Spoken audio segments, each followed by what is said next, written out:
Great to have you there, Fabrice. Lovely. Good morning, good afternoon, everybody. My name is Jesse. Sorry for the little delay there. We had a few technical difficulties. My name is Jesse, and I am with Exploring by the Seat of Your Pants. If you're joining us for the first time live or on YouTube, welcome in. We are all about bringing conservation, adventure, and science into classrooms around the world. Today's presentation is very special because it continues on this long string of amazing programs over the last year and a bit with the amazing ladies at Hearts in the Ice. We have a special guest speaker today, and we're going to introduce him in just a minute, but I wanted to take a quick minute to highlight the Hearts in the Ice expedition, what Hilda and Sunniva have been up to in northern Norway, and then we'll dive in with our topic for the day after a little bit of a chat with them. So, Hilda and Sunniva, let's bring up a little bit of information about them. So in 2019-2020, Sunniva Sorby and Hilda Strom made history when they became the first women to overwinter in Svalbard solo. They spent 12 months at the remote trapper's cabin called Bumsaboo, located at 78 degrees north, just 12 degrees from the North Pole, and 140 kilometers from the closest town of Longyearbyen. Climate change is not taking a break, so neither are they. They return to Svalbard in November and will be overwintering at Bumsaboo until May 2021. Together with a team of 10 global partners, the Hearts in the Ice expedition is a bridge between science and global citizens to better understand climate change and why we all need to play a participatory role. They'll continue to serve as citizen science there on a variety of projects, from observing clouds to auroras, to flying drones to monitor ice, and collecting phytoplankton samples as they build on their second year of data collection. They are amazing. For many of our audience today, you guys may have been on programs with them in the past with some other amazing guest speakers. If you're here for the second time, welcome back. It is so thrilling to have you guys here as we continue this story. And right now I've got Hilda and Sunniva on my phone, joining all the way in the cabin in Norway in the midst of a major storm. So if you hear some howling winds in the background or polar bears knocking on the door, that tends to happen when you're in one of the most remote and amazing regions of the globe. So Hilda and Sunniva, can you chat with us? How are you doing? Really well, thanks. Great to have you, Jesse. And we're trying to log in with the video. We'll see if that works okay. Fingers crossed. We're trying on that video. Sometimes tricky to get those connections from as far as you guys are. But such a pleasure having you guys with us here today. So how's it been going? What's been going on up there over the last few weeks and months? Wow. Yeah, no, it has been 3 months of complete darkness. So now we have the sun has returned, and we have full bright days, which is great. With the sun. So, and what's happening is it's a very different winter this winter than last winter. Yeah. We have had such different weather, so much mild weather. We have had rain, and the ice didn't form until March the 3rd. And as we all know, the sea ice is really important for so many reasons. And last year we had sea ice since early December. Yeah. So it has been a different winter, and also the temperature is very so much. Yesterday we had clear blue sky and 24 minus degrees and really no wind. Yeah. It's kind of rare up here at Ougadougou. And today we have a hurricane, and it's actually 0 degrees. That is a lot of temperature changes in a short period of time. I mean, you mentioned the sun coming back. I mean, here in Canada, I'm in Toronto. We've got classes from all over North America today. The spring coming back is glorious, and especially so this year. But if you're in months of complete and total darkness, that must be just the greatest feeling to have the sun finally crest the horizon. It's absolutely fantastic. And also, I mean, the darkness has a bright side. I mean, we have moonshine, and we can see all the stars. We have a lot of northern light. Yeah. That keeps us going. But it's really, really nice to have back the full day and some normal rhythm of our day. And we had our first visitors yesterday. Okay. We haven't seen people since, well, we haven't had visitors since we left Longyearbyen in November. And they came from the University Center of Svalbard, UNIT. Yeah. And 2 PhD students and a professor and a security guide, or safety guide, and we were out on the ice drilling for ice core samples together with them. Since we are citizen science, we are working together with them and gathering samples for them. Yeah, fantastic, ladies. That is so neat. I mean, again, I guess the neighbor doesn't really drop by to bring you sugar very often when you're in a remote cabin where you guys are. So the chance to have a little bit of company is even more fantastic amidst COVID than for the rest of us, I suppose. This is, again, ladies, and for our audience today, the chance, like, it's even for us, it's technically difficult to have conversations from this far and in such a remote place. That's why we're having a little bit of trouble with the video connectivity today. But it's so special to get to talk to you both. And so thank you so much for coming in and chatting with us. And I know today's topic is a little bit on food security. So before we introduce our guest speaker, Fabrice, would you like me to play that video that you guys share with us about what it's like getting the food ready for life in Bumsaboo?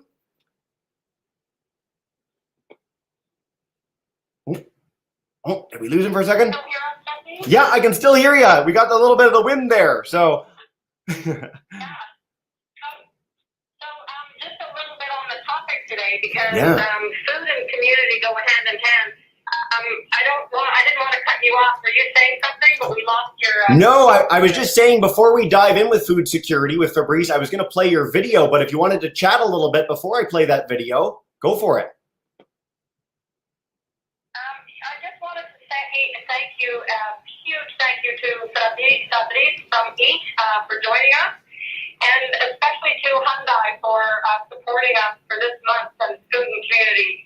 It's they go hand in hand, and it used to be that certain cultures grew crops and they harvested them together, and then the entire community took part in helping to share the bounty, so to speak. And today we find ourselves in a really different situation as it relates to food. We go to the store, we don't know where it comes from. We read expiration dates and we throw it out maybe a day before it expires. Yeah. And we don't even know where it comes from, and it often comes in packaging that's just to package it to get it to the store. And so if we look at 80 of the solutions out there for something that's been written about in a book called Broadening, the top 3 solutions is reducing food waste. And I have to tell you, Linda and I are really good at that here. We do not waste a thing here. And the second is eating plant-based diet, which we cannot do here just simply because of keeping things frozen, and plants don't thrive unless they're in powder form up here. So, and then the third one is solar farms. So we have a lot to learn as a community around food. So we're very, very excited to dive in with somebody today. We've been really good about recycling all of our food, and we can tell you more about that at the end of the Q&A. Fantastic. Well, I can't wait to hear from you guys. If you get the video working, it'd be lovely to see you, but I'll leave you guys on the phone for the remainder of the call. Fabrice, we're going to dive in with you in just 1 minute. I've left up the Drawdown book information on the screen. It is the single greatest, as a classroom, as a community, if we have any researchers listening in today, Drawdown is probably the ultimate guide to solutions that we can take as a society to really combat climate change. So I'm so glad our ladies in Norway brought that up. And some of the food solutions that they talked about, we're going to have a chance to hear from Fabrice on in just a minute. Before we dive in with that, I want to play a quick video just so you can get a sense of what it's like getting food up to Svalbard and Bumsaboo, and to see the ladies in action in Norway. So let me pull that up for us, and then we'll dive in with Fabrice in just a minute. So here we go, guys. Till how many months they're going to stay away? 7. 7. 7 months. 7 months.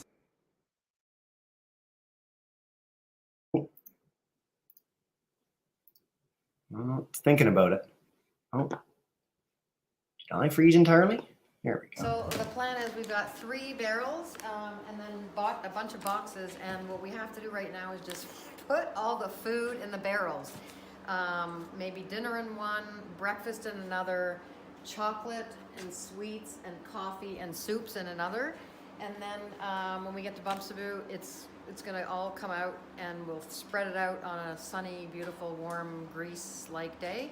And then we will sort everything and figure out what goes inside Bumsaboo, what goes outside Iboden, and then what goes under the beds, and what gets stored maybe out in the tennet. So, So, yeah, we have a full barrel of sweets. This is chips. We can't go to Bumsaboo without chips. I mean, life's too short. And then we have some chocolates here. And we have more over here. We have Sunniva's treats, which is cheese doodles. And we have more chocolate too. We have melkesjokolade. And we have, I mean, have. This is what we're gonna live out of for all winter.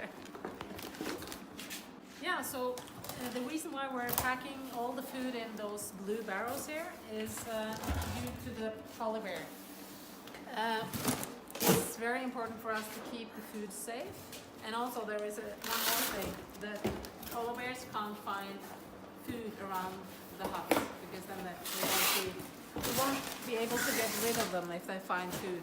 So these are safe. We've tried them several times. I mean, the polar bear has rocked those things over and tried to sort of open them, but due to this band you see here, this one, it's actually tightening around the whole thing, and when this is solidly and in the right place, it's no polar bear in the world that can actually open this.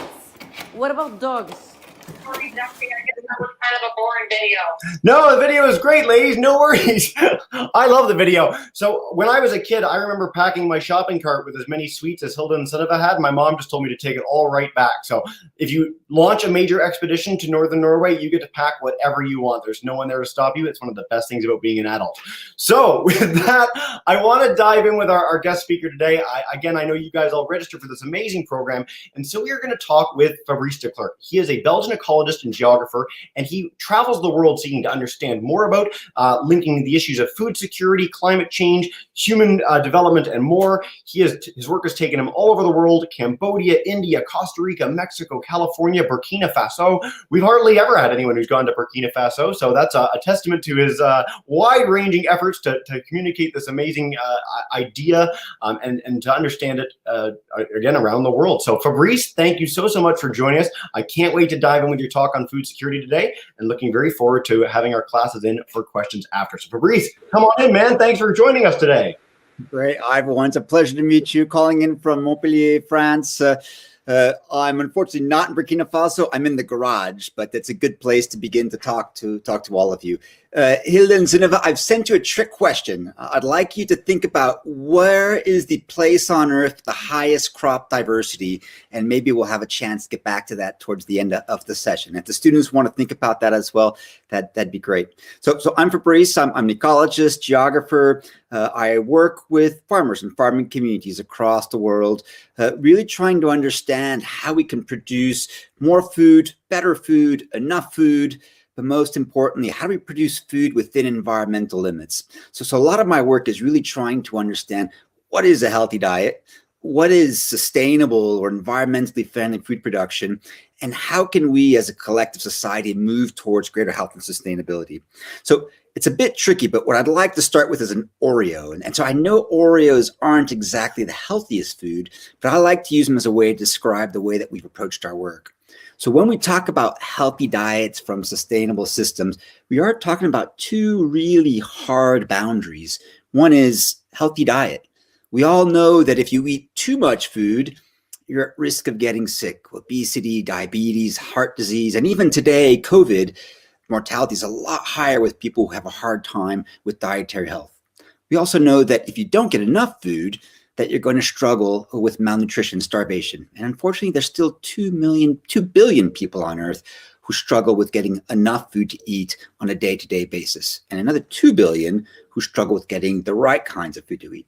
There's not much that we can do about that. We all need enough food, and we all need the right balance about that food. It's a hard boundary, like the hard shell on this Oreo. Everyone, everywhere, should have access to enough healthy food to have an enjoyable and healthy life. The other hard boundary on the Oreo, the second one here, these are what we call planetary boundaries. So the planetary boundaries are really the limits of the environment that define what is safe for humanity. The one that you probably all know the most about it is climate change. We're trying to keep global warming within 1.5 degrees. That's a hard boundary. We realize that trying to live beyond that boundary is going to be too difficult, if not impossible, for too many of us. So that's a hard boundary that we need to learn to respect. The interesting thing about the Oreo, however, is that soft, creamy piece in the middle.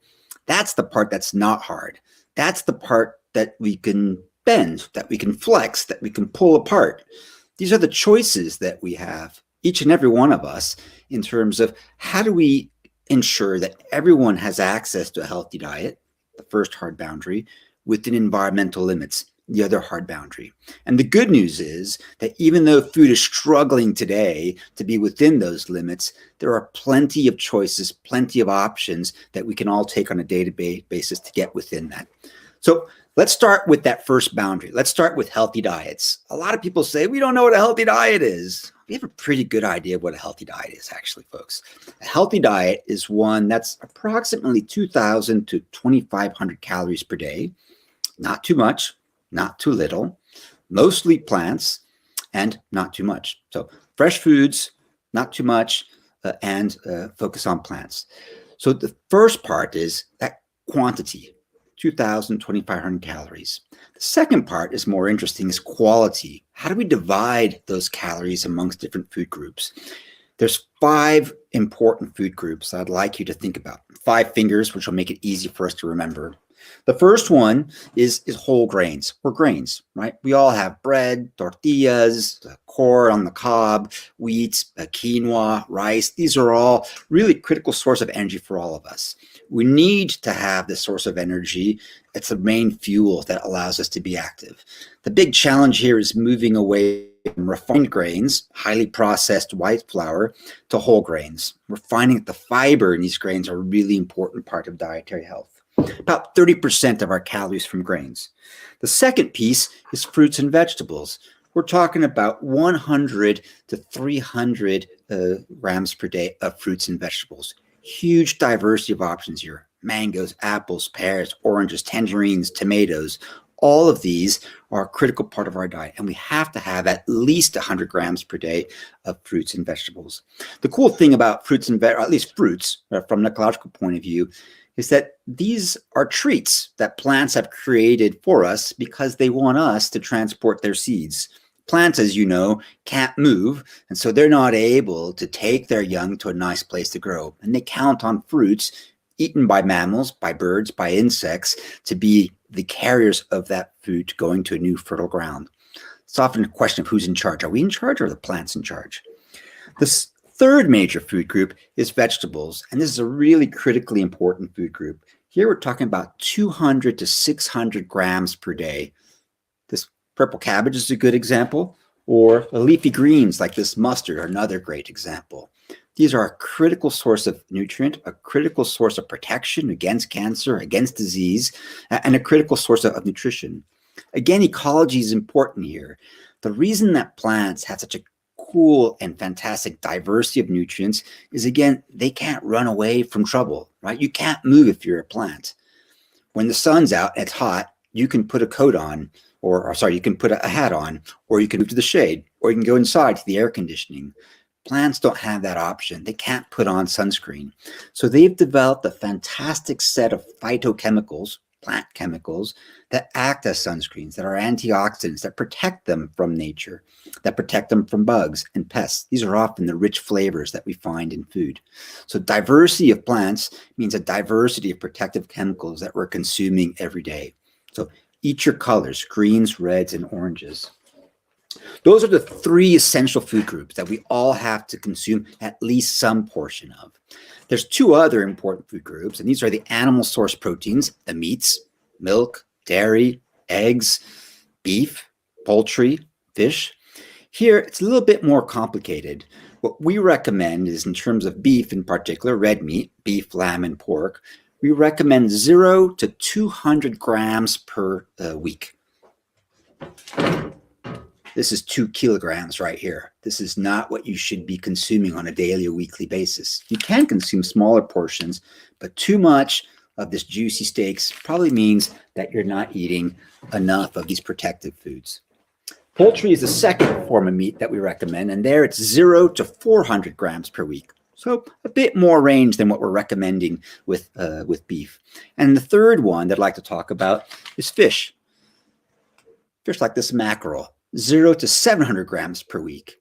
When we talk about eating less meat, we're really talking about beef, but there's a diversity of other sources of meat that we could be consuming more of, like this mackerel. The last food group that I want to talk about is oils. Those are a critical part of diet. So adding 30 grams of oil to your dish per day is an important means of getting energy, but also of nutrients. And then the last food that we should maybe talk a little bit about is sugar, 0 to 30 grams per day. Sugar is probably the ingredient that all of us are consuming way, way too much of. This bottle of Coke, for example, has 90 grams of sugar in one serving. That's 3 times what we recommend on a daily amount. If you're having this on a Friday night or Saturday with your friends to watch the game or watch a movie, yeah, that's fine. Have at it. But if you're drinking 1, 2, 3 of these per day, watch out. You're in store for serious trouble. So those are the dietary guidelines that we recommend. And what we're finding is that when we look globally at what people are eating, it's particularly in the US, Canada, and Europe, way too much of this stuff and not nearly enough of this stuff. What we're also finding is that because we're struggling so much to eat a healthy diet, we're really paying the consequences. In the US and in Europe and parts of Canada, we have obesity rates that are about 40% of the population.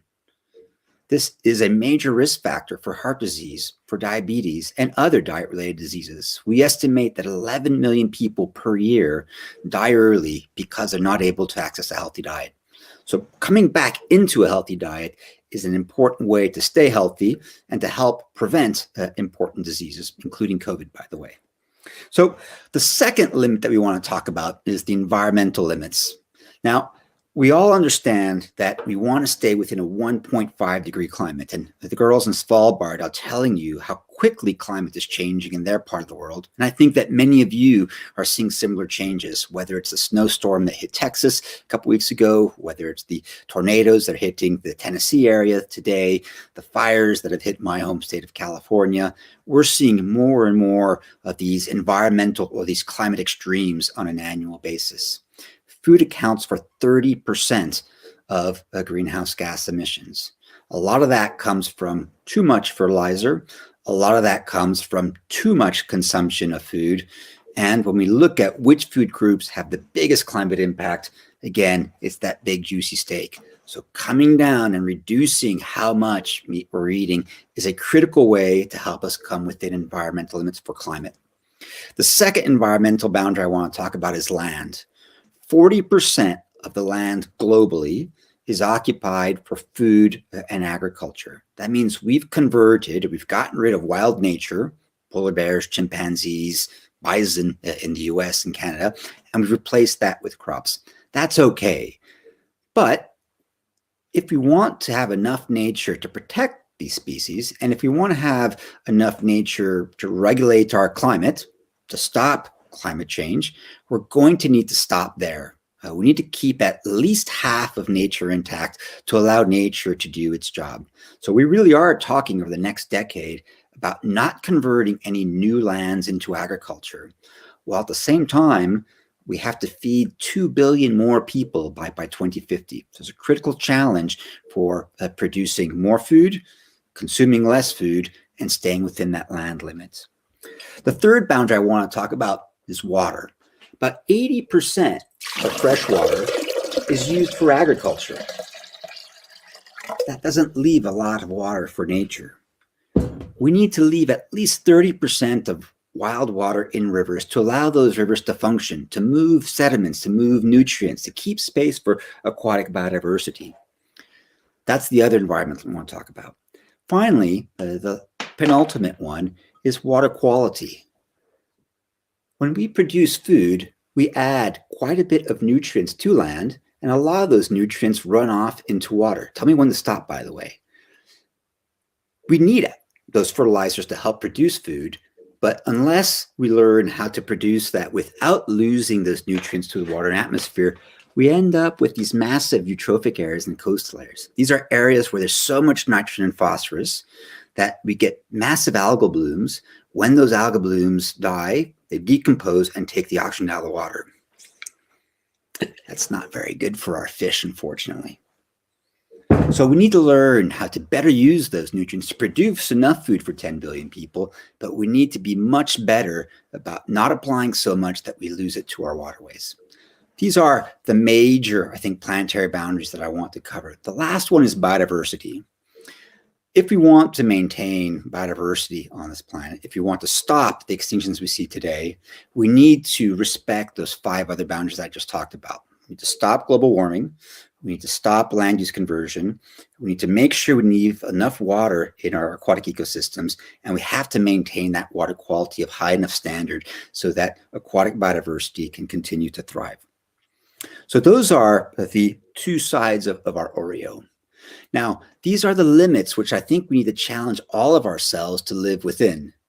Again, remember now, there's a soft, creamy part in the middle, and that creamy part is the choices that we get to make. And the nice thing about food is that even though food is today's biggest source of environmental degradation and biggest source of poor dietary health, driver of mortality globally, there's ample space for action. Action that you can all take as well. You don't need millions of dollars or thousands of dollars to buy solar panels, but the choice you make every day in terms of what food you eat, how much food you eat, how much of that food you lose or waste, all have a huge impact. Remember that by 2050, we're expecting 10 billion people. You'll be 40 in 2050, about my age. If we all collectively shift towards a healthier diet, reduce that food that we lose and waste, move towards regenerative agricultural practices. Those are practices that put more carbon in soil and leave biodiversity on farm. Then there's a good chance that we bring food within environmental limits while at the same time ensuring that we produce enough food and the right food to maintain dietary health. So what I'd like you to do is the next time that you sit down for a meal, look at what you're eating. How much of that is going to be a part of a healthy diet? Are you eating too much, and might you reduce that quantity? In the US, we're eating 3,700 calories per day compared to 2,500 recommended. That's 30% more food than we need. That's 30% more land than we need, 30% more water than we need, 30% more climate impact that we could avert just by eating a little bit less. The same thing with food waste, right? Every pound of food that we throw into the trash can is land, water, biodiversity, and climate impact that we could have avoided. So smaller portions, reusing our food for the next day's lunch, or if you have to throw it away, putting it back in the compost, are all really important environmental acts. The other thing I'd like you to do is next time you go downtown or to your city center, look around you. How many options do you have for healthy food, for sustainable food? Are those the kinds of foods that you find delicious and would want to eat? Is the food environment of your city one that helps you make choices that are delicious, sustainable, and good for you? Or are the majority of choices that you have choices that make it hard for you to contribute to environmental protection, your own personal health, while still being delicious? The last thing I would recommend is learn how to cook. There really is no greater pleasure than learning how to prepare a nice meal, sharing it with your parents, your friends, your relatives. By exploring how to prepare food, by thinking about what foods we put in food, more plants, a bit less meat, more flavor, we get to both travel and explore different cultures. We also get to participate in protecting our planet and making sure that we leave a planet that's within limits for when you are all adults and begin to think about creating your own families. I'll stop there, and I look forward to having a conversation with you and hope that I can answer any questions that you might have. Yeah. Fabrice, that was an awesome presentation, man. Yeah, that was fascinating and so much great advice for our classes today. And again, you mentioned that there's so many little decisions you can make in a day that really make a positive difference. One thing, I personally have started doing, and you see this in a lot of restaurants nowadays, is plant-based protein sources instead of meat. And you don't need to do that all the time if you aren't a fan of it, but if you try it, you can see what happens, and it can make a really big positive difference for the environment, for climate, for your health, and more. So I think that's a really nice message for our classes. Great use of props, by the way. We did have a kid ask if that was a real fish. So I have to ask that before we dive in with our classrooms. It's a real fish, and I will have it for dinner either tonight or tomorrow night. I'm not going to waste any food I showed you, kids. Look at that. Perfect. Guys, we're going to dive in with questions. We've got That is the only time we've ever had a fish swimming on the camera in the history of Exploring by the Seat of Your Pants without actually being in the water. So thank you for that. We've got at least 5 other classrooms joining us across Ontario, Alabama, and beyond on YouTube. If you guys have questions, do type in the chat bar. Let's dive in with our live classes first, though. Miss Gouet's class, they're going to kick us off with a question in Cambridge, Ontario, which has one of the best pizza places in the entire world, by the way. So Miss Gouet's class, come on in. Come on in. Hi, guys. Hi. Hi. Okay, yeah, come right up here. Do you have a question? Yes, I have a question. What happens if, like, you don't have any healthy soil or anything? Is there, like, any, you don't have any, there's all, like, not healthy food in, like, at my house? Like, what happens, like, if we have no healthy food, just bad food, and, like what's the best thing to do? Like, make our own crops? Yeah, great question. Yeah, so if I understood, the question was, what do you do if you have a hard time accessing healthy food? Is that right? Or was it more about making healthy soils? Yeah, I think it sort of shifted to, if you have no healthy food options at home, what do you do? Are there things that you can do? Can you grow your own crops? Can you do things in your own backyard? Are there elements like that people can do at home? Yeah. If you have the option of growing food at home, it's always a good experience and good practice. And you can help to rebuild soil health. Composting is a nice way to put organic matter back in the soil, which is not only good for the plants you're trying to grow, but also is a really nice way to take carbon out of the atmosphere and put it back in the soil. That's a major climate change solution. If you have a hard time finding healthy food in your environment, you may need to expand a little bit further and look a bit further. But I think most grocery stores, if you walk around the edges, there often is a fresh produce section. That always is a very safe bet. And then when you can also look in the dry goods section, beans are an excellent source of healthy food. They're also a great way to build back soil fertility. And then also look for foods that are low in sugar, low in salt. Those are often options that are packaged, but also remain some of those health impacts. Yeah. Great question to kick us off, guys. I want to note, too, you mentioned that going on the outside edge of a grocery store, this is something that applies pretty much anywhere in Canada and the U.S., certainly, and around the world, is that if you stick to those aisles, if you stick to that fresh produce, meats, cheeses, dairy, fruits, vegetables are often in those aisles, it'll really help you make some sustainable and healthy choices. And stress at home, too, you don't need to have a full garden. You don't need to be growing all your vegetables. This year, I grew basil for myself, and it made every meal I prepared that much better. It was nice, saved a bunch of money. So there's lots of benefits to doing things in your own home garden. I want to, before we keep diving in with questions, I want to note, Hilda and Sunniva, you ladies are still with us. The hurricane didn't take you out your connection yet? Hopefully not. No, we're still here. Perfect. It's rumbling outside, and we can't get a video connection, unfortunately, but we are here. That's okay. It's so nice to have you. And Fabrice, I want to know, did you want them to answer your trick question now, or should we do that at the end and see if the classes can get us? They can answer it now, and then I'll answer Nolan's question, which I see in the chat. Yeah, no, actually, I'll go to Noah in person in a minute. We're going to go one by one. All our teachers, we have the chance to actually connect with them directly. So if you teachers that are here, you don't need to share in chat. We will come to you guys in just a minute. So Hilda and Sunniva, where's the highest crop diversity on Earth? And this is a noted trick question. Fabrice is trying to, I don't know, pull one over on you. Well, I mean, we would think that it would be the Svalbard seed bank.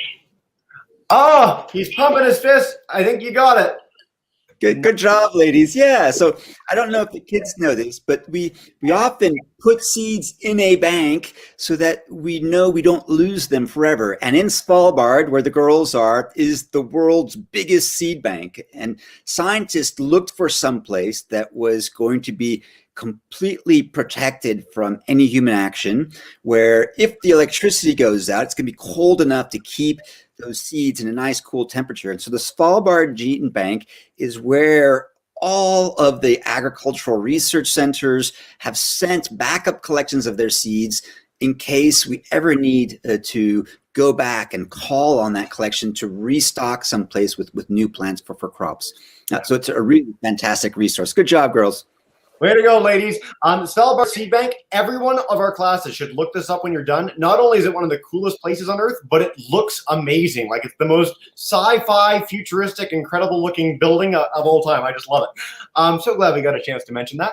Miss Michael's class, they're joining us in Glenview, Illinois. If you guys want to come on in for a second question, go for it.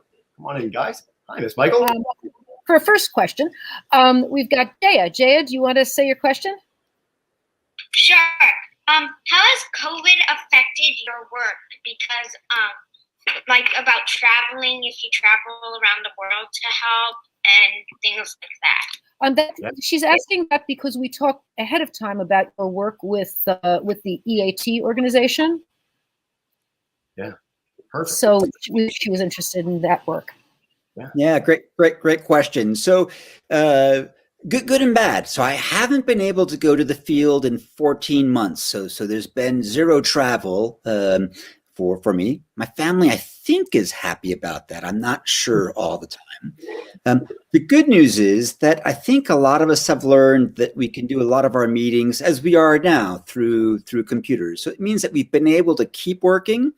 We've been able to spend more time with family, and we've also not been flying in airplanes, which isn't the best thing for the climate. So it's been hard not to be able to meet people, share meals with them, or do field work. But so far, I think we're still managing.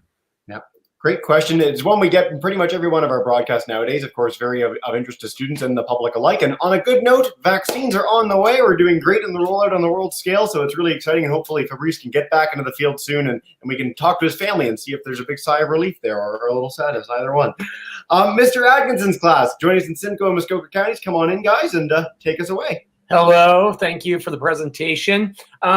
Unfortunately, the one student I have on the virtual, he's having some connection problems, but he did have a question that revolved around how are the pesticides affecting our nutrition, and how is that affecting our environment? Yeah, great question. That's a hard one. So pesticides or biocides often are very good at killing pests, but they're quite toxic. And I think that, when we have big pest problems, it might be all right to use them. The same way when you're sick, you might get a treatment of antibiotic. But if we use too many pesticides all the time on all of our crops, it really does cause a lot of damage, not just to the pests that we're trying to get rid of, but to the species that are quite important to food production. For example, this apple, really hard to produce if you don't have bees pollinating them. So this is the one example where pesticides makes it harder to produce healthy foods. The other place where pesticides might be impacting us is that a lot of the foods that we eat, carrots, potatoes, where the skins are really where the nutrients are, if we're getting those from fields with a lot of pesticides, there's a risk that we're eating those pesticides and not eating that nutrition. So that's another example. And the third thing I want to maybe talk a little bit about is that a lot of the flavors that we enjoy in food, like this onion, the flavors came because the plants are developing their own pesticide, right? You guys probably don't like onions very much. I do. But that really spicy taste of onion is because, like a really cool Mission Impossible spy trick, onions have two cells with two different chemicals.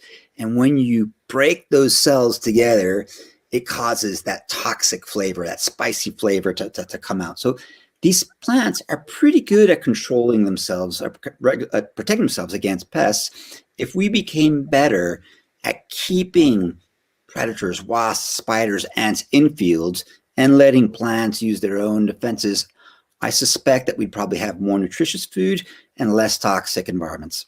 Yeah. What a cool story, and what love for onions we've got today. That's very exciting.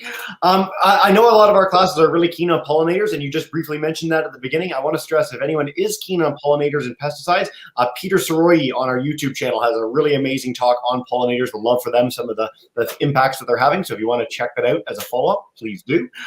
We are going to take Nohan's question from YouTube, because they've got their mic and camera off today. So Mr. Langille's class, Nohan wanted to ask, is it all right to eat the same foods like rice every single day? Yeah. Okay. So So rice, not more than a third of what you're eating per day, right? If you're eating, remember that the whole grains, we need them every day, right? Whether it's bread, whether it's rice, whether it's corn or potatoes, that's a critical source of energy. So yeah, you should have grains every day, whether it's your cereal, whether it's with your dish at night. But if you're not eating anything with that rice, then I start to worry. So what the side is, whether it's a salad or a vegetable or a fruit, that's what's going to be important. So rice plus those other dishes are quite good. Yeah. I don't know if you guys are familiar with the Mexican flag, but I like the Mexican flag because it has what a healthy diet is on it, right? About 30% greens, vegetables, 30% red, that's the fruit. 30%, that white in the middle, that's your rice or your corn or your wheat. The eagle in the middle, that's about the 10 to 12% meat you might be eating. And that snake that the eagle's eating, that's about the 2 to 3% of sugars and treats that you might be adding into your diet. So that's a nice way to gauge whether you're getting the right amounts of foods. I absolutely love that analogy. That's fantastic. And before we go to our next question for you, Fabrice, Hilda and Sidova, I want to ask about eating the same foods every day. So where you are in Bumsaboo, do you have lots of different foods every day? Is it a varied diet? Or are you guys not following the Mexican flag theory of diversity in your diet? What do we got? No, we're not following the flag probably. But we eat very healthy, and we have all sorts of sustainably produced powder. The wind is really rattling the house here now. But yeah, no, we're eating powder of both fruit and kale and vegetables and beef. So I think we get, and also we have after the reindeer, before we came here up in Svalbard, we have been fishing a lot of cod and salmon. So I think we have quite a healthy diet. Yeah, sounds pretty delicious to me. When I was a kid, I'm old enough now that I can say when I was a kid it was different, which is kind of scary. But when I was a kid, there wasn't. You never saw kale. You never saw the diversity of things that you see in most grocery stores now. Sushi wasn't really a thing. So there's so much that you can eat now as a kid, going to the grocery store, going to restaurants that really didn't exist even 10, 15 years ago, which is really exciting. If you want to have a healthy diet, a diverse diet, there's so many more options to fulfill, anything that you're interested in. So great question, guys. All right, Miss S's class, if you guys want to come in, they are joining us live in Milton, Ontario, right down the road from here in Toronto. Just unmute your mic and you're good to go. Okay, great. We're actually remote, so we just converted to remote for the next 2 weeks. So I have my students here, and I have a couple questions. I'm just looking in my chat. I think the most insightful one was they wanted to know about science. I think they wanted to know how do you feel about science? What are you most interested in science about? Seeing that you are a scientist of sorts. Yeah. No, I mean, what a great question. I love science. It's a great way to ask questions, right? You know, as a scientist, we're never completely sure of anything, but we get to figure out what kind of experiment can I put together that would let me know the answer. And so it does require a lot of creativity. And it also is a nice way to better understand this fantastic planet that we live on, and helps us to make better choices. So I think, science as a career is a fantastic option. It's allowed me to travel to all sorts of places and meet fantastic people everywhere. But it's also, I think, allowed me to think about what is healthy, what is unhealthy, and that bird in the field. Is it just a bird that's sitting there singing, or what is it doing to help that farmer grow their crops? I think science as an endeavor really is one that allows a lot of freedom, lets you be your own boss in many ways, and it really is one that needs people with a lot of imagination and creativity. Yeah. That's a beautiful answer. And we get a lot of questions on sort of the love of science, the love of the careers that people have. And I think there's a great follow-up from one of our YouTube classes. So Libby, she's joining us in Auburn, Alabama. She wants to know your educational background. How did you end up in this field? She's really concerned about food security as a grade 7 student. So she might want to end up with a career like yours. How would she go about doing that if she were keen? Yeah, I hope you like school. There's a lot of school. So I started out studying forestry in Northern California in Humboldt. Then I went to Iowa and I wanted to understand, and there I got a master's degree that was about understanding how we could bring environment into agriculture. And then I went back to California, UC Davis. And there I wanted to better understand how nature works because I wanted to bring that understanding to agriculture. So I worked on forest ecosystems of Sierra Nevada. And like the girls in Svalbard who are doing ice cores, I did tree cores. So I looked at 130 years of history of droughts in the Sierra Nevada and tried to understand which forests were better prepared for those droughts. And then I finished at the Columbia University, and there I began to work with farming communities in Africa before 6 years in Costa Rica. A lot of it was a lot of reading, but most importantly, I think in science, especially today, it is engaging with farmers, engaging with people who work in food to understand their questions, understand their problems, and to bring that into your own work to see how you can contribute to helping identify solutions. Yeah. And I love this. You mentioned that there's a lot of school involved. And, I remember being a grade 4 student myself, like some of our kids today, thinking, wow, like 8 more years to grade 12. And then like one degree and another degree and maybe a third degree after that.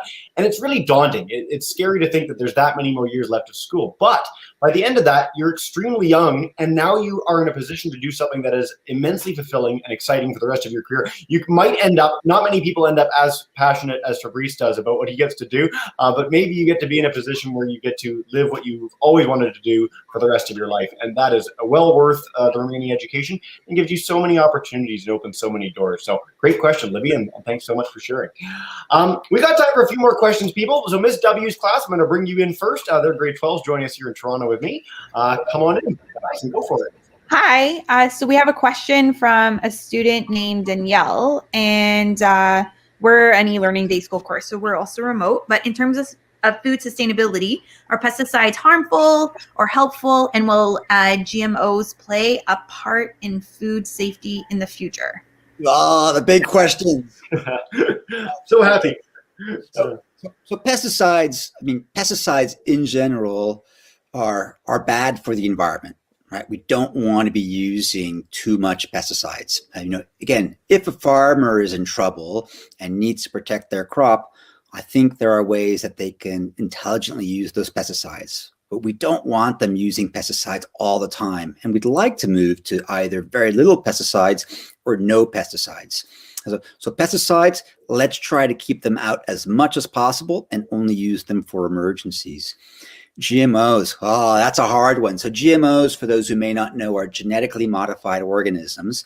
And this is a technology that we've developed in agriculture that allows us to grow plants, grow more productive plants, and sometimes, to grow plants that might need less fertilizer or less water. So some people argue that GMOs are a really important tool because they would allow us to reduce the amount of land, water, pesticides, or chemicals that we need. And indeed, some GMOs are specifically developed so that the plant is protected against pests and you don't need to use pesticides.